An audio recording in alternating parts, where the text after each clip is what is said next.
Hello everyone, so today we are going to study about economics, IGCSE and GCSE O levels, cost of production and everything related to it. Alright, so let's get started. So, expense faced by a firm while producing something is called the cost of production. Production is the process where you produce a product. Alright, a product is something that is produced by a consumer, by a producer, to fulfill the want and needs of the consumers. That is the product, okay, and you sell it in the market. Then there are two types of cost of production, two types of cost, fixed cost and variable cost. Fixed cost is the cost that stays the same regardless of how many sales you make, how many sales you make, how much loss you're having. The cost of production stays the same regardless. Alright? And the fixed cost, the salary is also a fixed cost, salary of permanent workers. Alright? And promotion, rent, property tax, insurance, etc. Property tax, promotion, insurance, property tax, rent, promotions, workers, permanent salary. Alright? The cost doesn't change with the output in the long run, okay? And variable cost is that the costs that change with the output. Alright, like raw material, overtime pay, packaging, utility cost, transportation, sales commission. If someone is working overtime, you're going to give them more money, right? And that's going to count as your variable cost, because now the cost has changed. The cost is going to change. Maybe next month they're not going to, they're not going to work the same. So that's why it is going to change. Alright, and then we have after cost of production we have two types to study, two types, fixed and variable. Fixed graph stays the same regardless of how many output are being produced. Okay, so on y-axis you have your cost, y-axis you have your output. So if your y-axis output is exceeding or etc., the cost is still going to stay the same. It's going to stay the same, like $50, right?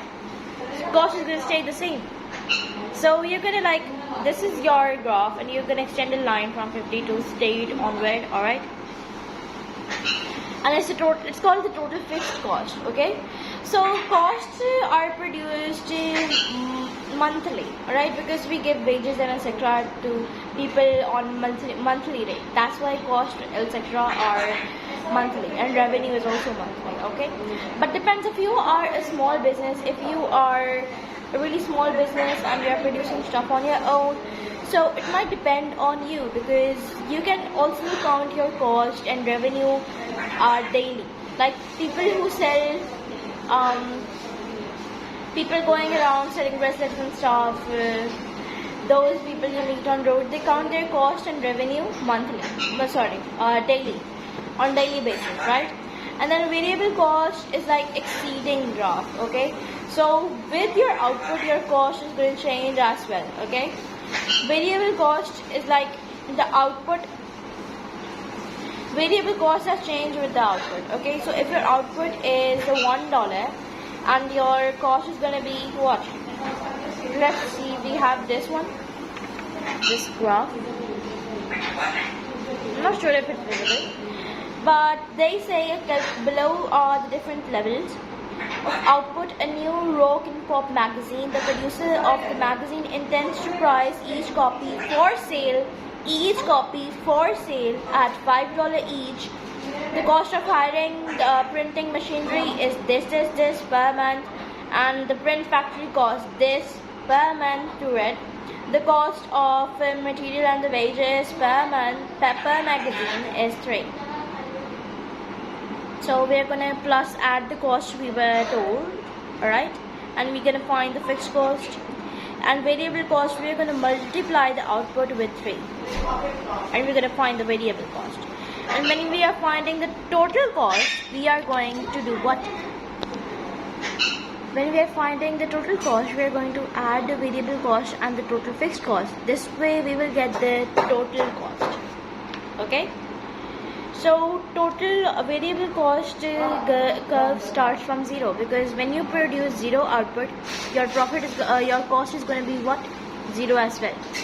Fixed cost stays the same regardless, and your total cost curve starts from what?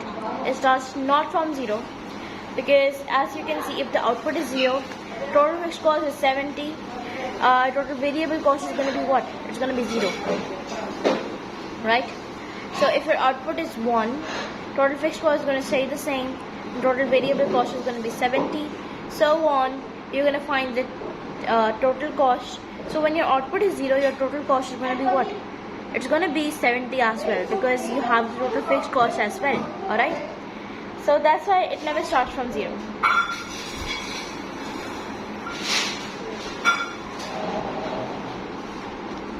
So then we also have the average cost. Average cost is like when you are finding the cost per unit. Okay, it's like the cost per unit. Alright, so when you are finding the average cost, you're gonna divide the total cost with the number of outputs.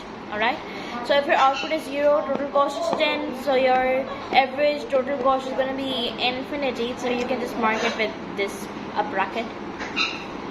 Then we have output 1, total cost is going to be 30, and the total and the average total cost is going to be total cost divided by output. So 30 divided by 1, we're going to get the average total cost of 30. So we're going to plot the curve using these information. So when you have 0, when you're dividing your total cost by output as 0, so you're not going to mark it in your curve. Okay, remember that. Then we have why producers' fixed cost may increase over time in a long run. It may increase because of the inflation. Inflation is there, and if they are expanding their machinery or expanding their size, right? So it might increase then as well. And if the national wage rate would go up, so the workers are going to demand more as well. Then we have the revenue. There are 2 types of revenue: total revenue and average revenue. Average revenue is types earning from each unit sold. Okay, from each unit you are selling, you are earning your revenue. Okay, each unit. So I was saying 2 types of revenue is there. Revenue is the money received by the firm, the total output from the output they sell. Okay, it's like the total money they receive, alright, from selling their output. And we have total revenue. Total revenue is the revenue money received by firm from selling their good in the market. So the price multiplied by output. Okay, and average revenue is like the output and the money they generate from one output. Okay, so we divide the total revenue by the output and we get the average revenue. Okay, so TR always starts from 0, total revenue always starts from 0, and the other one, average revenue, it stays the same regardless of the things you are the output, because each output is going to be sold at a fixed rate, right? Objective of firms, we all know that price maximization is the maximum point of the price. Profit maximization, profit maximization is the maximum profit. Okay, profit is what? Profit is the positive gap between 2 points. The cost, profit is the gap between the cost and the total revenue, the positive gap, and loss is the negative gap. Easy. And profit maximization is when the gap is at its maximum. Alright, so here, when to find the profit or loss, we are going to divide minus TR, total revenue, with the total cost, and we are going to get the answer. Then we have the break-even chart. Break-even chart is when both your TR and TC are meeting at one single point. that shows the break-even point. Okay, so we have profit maximization. We can maximize our profit by 2 ways. One is by reducing the cost, and second is by increasing the revenue. All right, how can we reduce the cost? We can reduce the cost by using cheap material, or replacing machinery, labor with the machinery, increasing productivity of the labor and the capital in the long run, and by reusing and reusing wastage. We can reuse the wastage, right? Bulk of, if you are producing in bulk, you know there's going to be more waste as well, so you can reuse it. All right, and then we have by compromising the quality of the products, and we can increase the revenue by promotional strategies, promotion, packaging, samples, free samples, discount. If our product demand is inelastic, that means we can increase the price. If it is not, then we cannot increase the price. We have to keep it low, or we can sell quality products, all right, or we can respond to the customer demand easily, and we can make innovate more ideas like the new flavors and etc. So literally that's all for today. That really helped me memorize stuff as well for myself, and hope this helped you as well, because the distractions in the background, I'm sure it did not.